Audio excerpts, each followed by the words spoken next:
Aku tidak mau ibuku datang ke wisuda. Kalimat itu terus mengiang di kepala Rara saat jemarinya mengetik cepat di layar ponsel, membalas komentar teman-temannya tentang foto terbarunya di Instagram. Foto itu menunjukkan dirinya dengan tas brandy terbaru di depan kafe mewah, dengan caption, "Lunch date with mom." Beli tas ini surprise dari beliau. Padahal, tas itu dibeli dengan uang hasil kerja paruh waktunya di kafe kampus. Dan, mom, dalam foto adalah tantenya yang kebetulan berkunjung.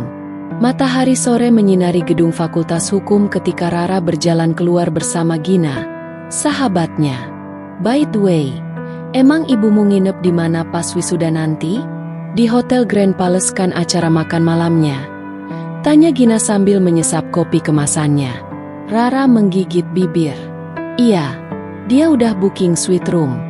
Katanya mau ajak kita semua dinner di rooftop." Bocoran lancar keluar dari mulutnya. Dalam hati, ia membenci dirinya sendiri. Petang itu, Rara pulang ke rumah. Sebuah kontrakan berukuran 3x4 meter di belakang pasar. Dindingnya retak-retak, atapnya bocor jika hujan. Bau anyir sampah menguar dari tumpukan karung di depan pintu. "Ibu, aku pulang," katanya datar saat melihat Bu Siti sedang duduk di lantai, memilah botol plastik dan kaleng bekas. "Ada nasi di Magicom, nak.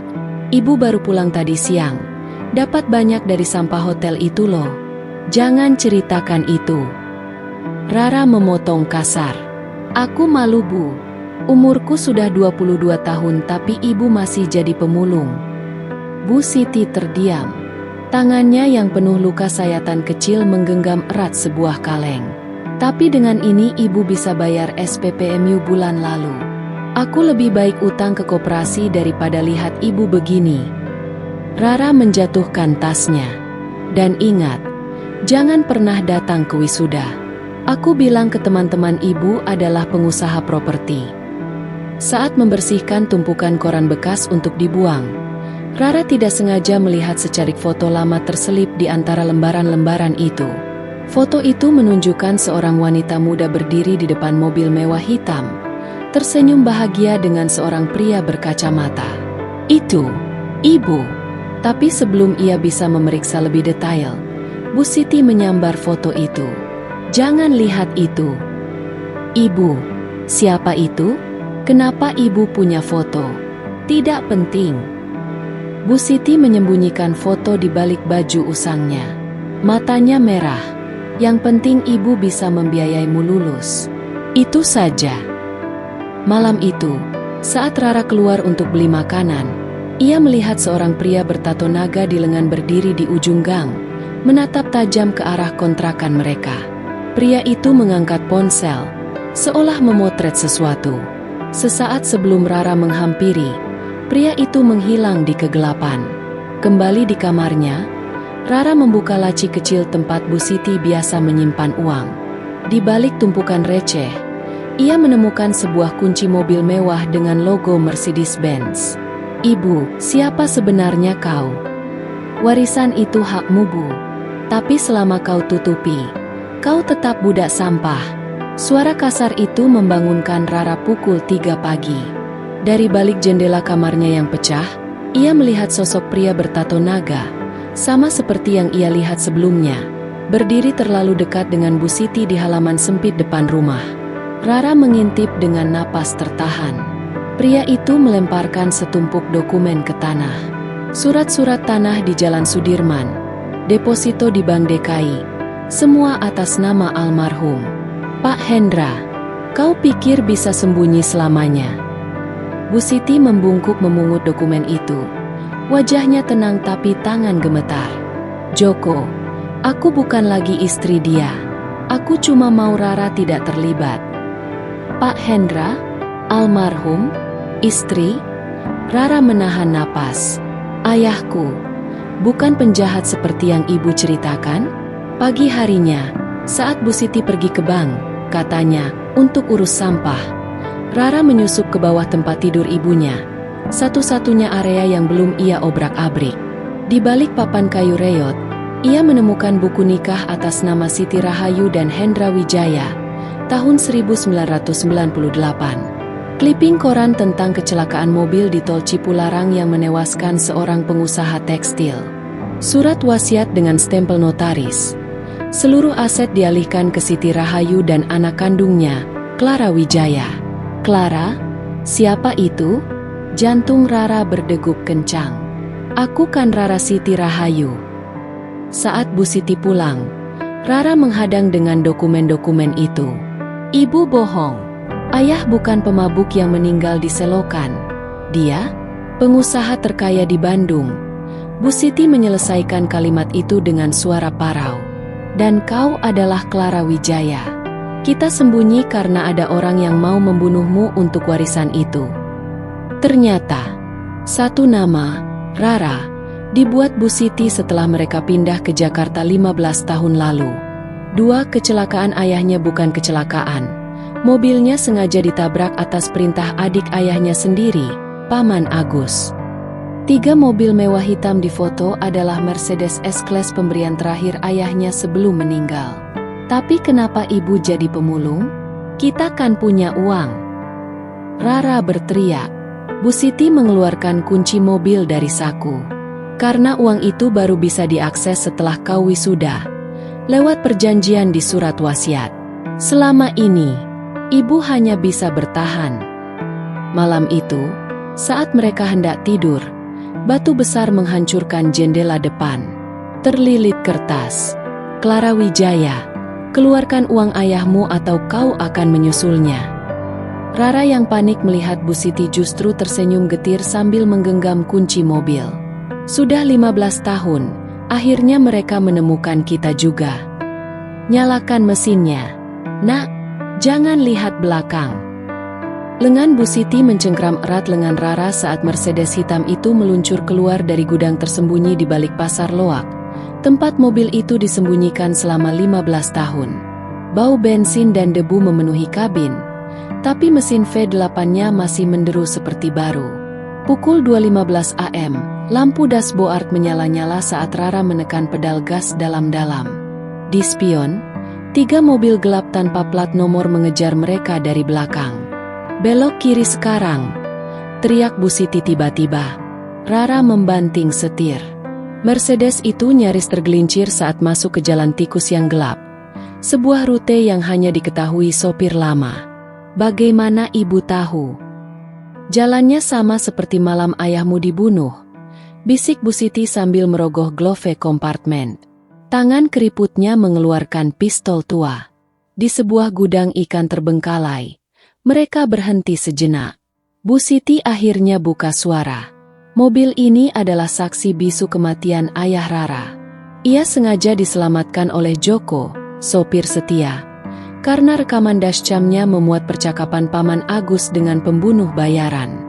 Warisan 300 miliar dikunci oleh notaris Anton dengan syarat Rara harus lulus sarjana hukum dulu, agar bisa melawan keluarga besar yang korup. Tapi kenapa ibu tidak kasih tahu dari dulu? Rara meninju setir. Karena kau harus merasakan jadi orang miskin dulu, jawab Bu Siti tegas. Agar saat kau kaya nanti, kau tidak jadi seperti mereka. Ponsel Rara berdering. Notaris Anton mengirim pesan. Clara, jangan temui ibumu. Dia yang bocorkan lokasimu ke Paman Agus demi 30% warisan. Rara memandang Bu Siti dengan tatapan hancur. Ibu, mau menjualku? Sebelum Bu Siti bisa menjawab, lampu mobil mendadak menyilaukan dari depan. Paman Agus sendiri turun dari Range Rover, diikuti 5 orang bersenjata. Clara Wijaya, ucapnya sambil tersenyum. Akhirnya kita bertemu, setelah kubunuh ayahmu. Putar lagi. Di detik pukul 1.23 itu. Suara siapa? Jari Rara gemetar menekan ulang rekaman dashcam yang berhasil dipulihkan dari harddisk rusak. Layar laptop menyorotkan gambar buram. Malam hujan di Tol Cipularang, 15 tahun lalu. Adegan demi adegan bergulir seperti mimpi buruk.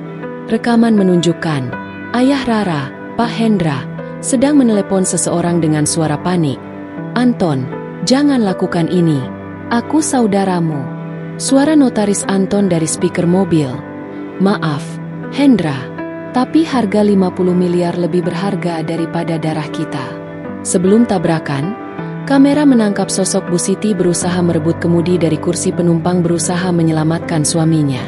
Detik pukul 1.23, sebuah tangan bertato naga, jelas milik Joko, tiba-tiba menutupi lensa.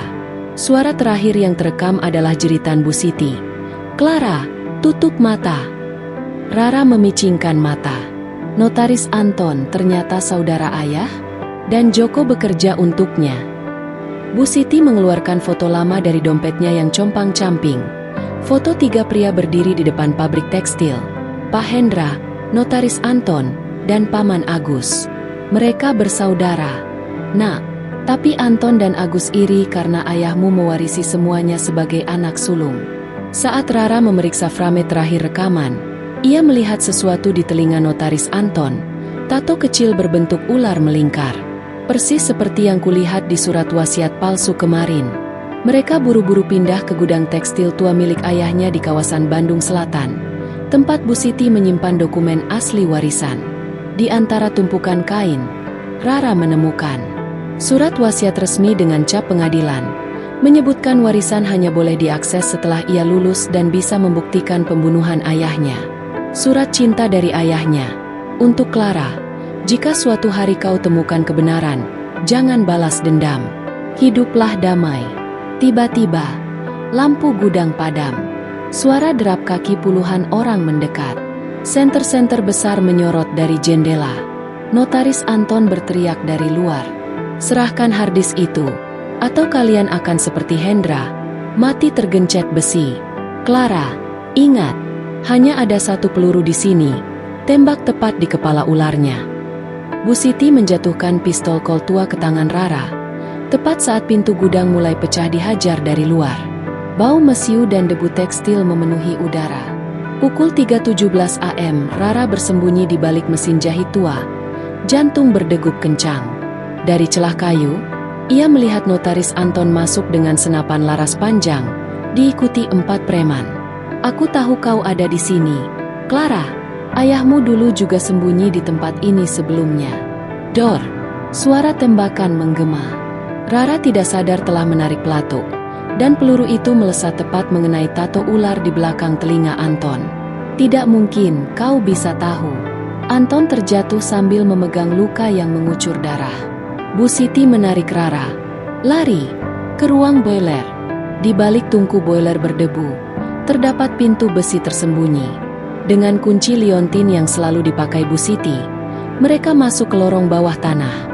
Dinding-dindingnya dipenuhi peta jaringan mafia tekstil se-Asia.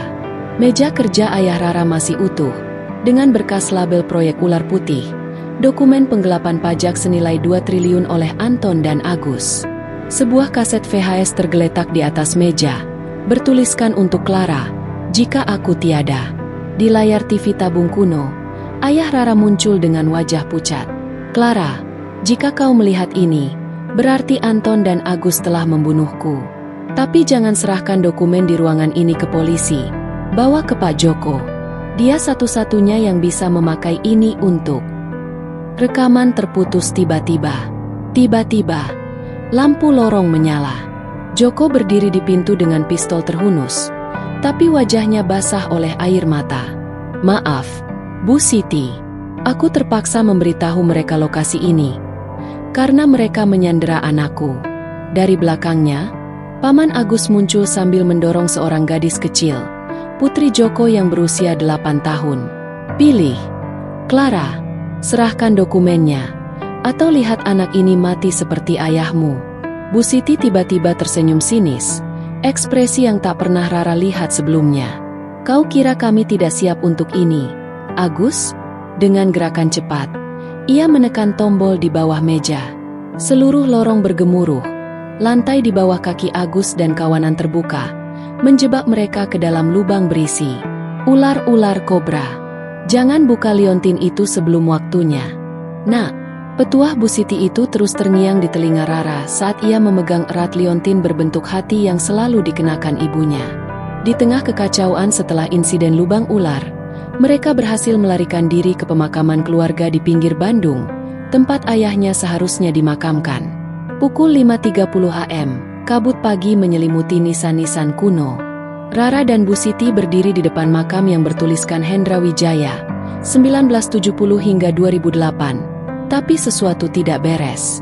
Ini bukan kuburan ayahmu, bisik Bu Siti sambil menggeser batu nisan. Di baliknya, terdapat brankas kecil dengan pemindai sidik jari. Liontinnya nak, tekan bagian hatinya. Saat Rara menekan liontin, sebuah microchip meluncur keluar. Begitu discan, brankas terbuka, menampilkan surat pengakuan notaris Anton tentang konspirasi pembunuhan. Foto-foto rahasia proyek tekstil ilegal di Laos. Sebuah kunci kecil bertanda BSM, Bank Slow Maju. Bu Siti menjelaskan, ayah Rara sengaja memalsukan kematiannya dan mengubur peti kosong untuk mengelabui musuh. Uang 2 triliun disimpan di bank bawah tanah di Singapura. Hanya bisa diakses dengan kunci ini dan suara Rara sebagai verifikasi biometrik. Proyek Ular Putih adalah inisiatif ayahnya untuk membongkar jaringan pencucian uang melalui bisnis tekstil. Tapi di mana ayah sekarang? Tanya Rara gemetar. Bu Siti mengusap air matanya. Kita akan mengetahuinya setelah ke Singapura. Tiba-tiba, langkah kaki tergesa mendekat. Rara bersiap lari. Ternyata itu Joko, dengan luka di bahu dan membawa tas berisi paspor serta tiket pesawat.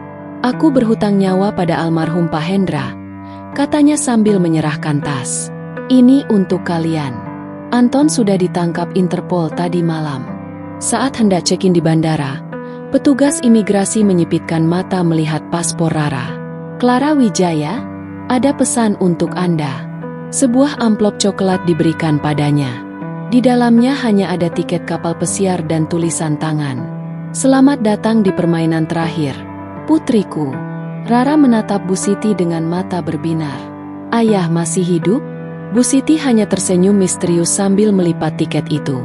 Kita akan segera tahu. Selamat datang di White Serpent, Nyonya Wijaya.